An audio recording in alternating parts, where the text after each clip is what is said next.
የወደፊቱን ጊዜ ባለፈ ታሪክ አዝማሚያዎች ላይ ተመስርቶ መተንበይ መልካም ቢሆንም የነገ ሁኔታ ግን ሁል ጊዜ የትላንት ውጤት ላይሆን ይችላል። የማናቀው አሊያም ከግምት ያላስገባነው ነገር ሁል ጊዜ በመኖሩ ከዛ ያለፈ ምንጭ ያስፈልገናል። የእግዚአብሔር ሰላም በያላችሁበት ለሁላችሁ። የእግዚአብሔርን ፍቃድ መረዳት በተሰኘ የ4 ክፍል ትምህርታችን እንደተባረካችሁ አምናለሁ። ዛሬም ቀጣዩንና የመጨረሻውን ክፍል እናያለን።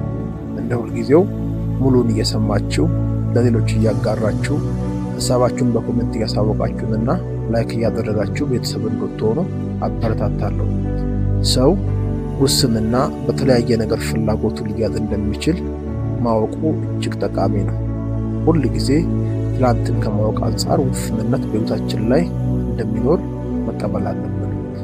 ነገር ግን ትላንት እንዴት እንደሆነ ከማወቅ አንጻር ካለን ውስንነት ባሻገር ደግሞ እግዚአብሔር በአዲስ መንገድ መስራት ስለሚወድድ ስለ ነገው ትክክለኛ ከእግዚአብሔር ፍጹም ሀሳብ ጋር የሚሄድ ሕይወት ኖረን እንድናልፍ ካስፈለገ ማወቅ ያለብን የእሱን የልብ ሀሳብ ከግምት ማስገባት ይኖርብናል።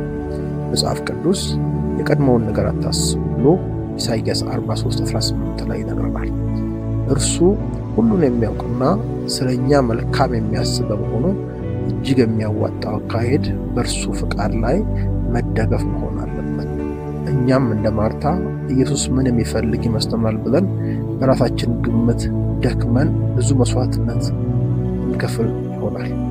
የእርሱ ፍቃድ ግን ልክ እንደ ማርያም በመጀመሪያ ከእግሩ ስር ተቀምጠን እንድንሰማው ብቻ ሊሆን እንደሚችል በሉቃስ 10:42 ላይ የተጻፈው ታሪክ ያስረዳናል።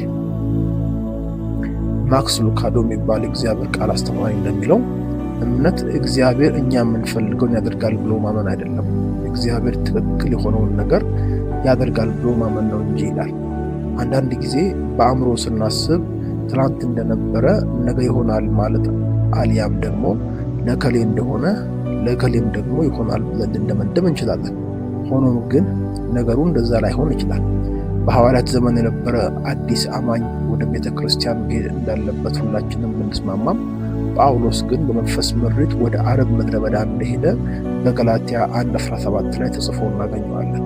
ጉዞ ለአእምሮ የማይስማማ ቢሆንም የተገኘው ውጤትና በጳውሎስ ሕይወት የታየው ፍሬ ግን እርምጃው ትክክል እንደነበረ ያስረዳል።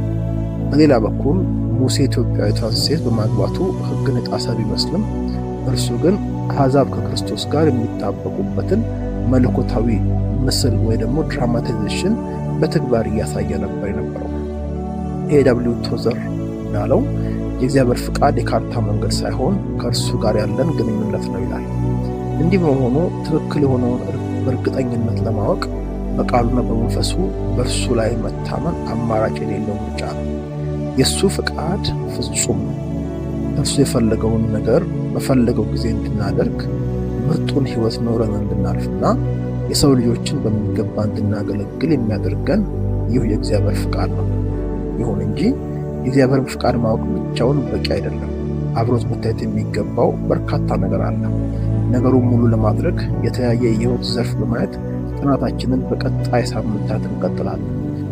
በዚሁ ምክንያት በሚቀጥለው ሳምንት የእግዚአብሔር ዓላማ በሕይወታችን በሚል ርዕስ በሚጀመረው አዲስ ትምህርት እጅግ አስፈላጊ የሆነ ሀሳብ እንደምታገኙ አምናለሁ። በተጨማሪም ይህንን ትምህርት ስትጠብቁ ከአደራ ጭምር ጋር አንድ ነገር እንድታደርጉ አበረታታችኋለሁ። እስከዚያው ድረስ ትምህርቶቻችን ለብዙዎች እንዲደርሱ ቪዲዮን እንደምታውቁት ወዳጆቻችሁ ሁሉ እያጋራችሁ ደግሞም እናንተም ላይክ እና ኮሜንት እያደረጋችሁ የምትመለከቱን ሰብስክራይብ ተደርጉ ከሆነ ሰብስክራይብ ያደረጋችሁ ቤተሰብ እንድትሆኑ አበረታታለሁ። ሻሎም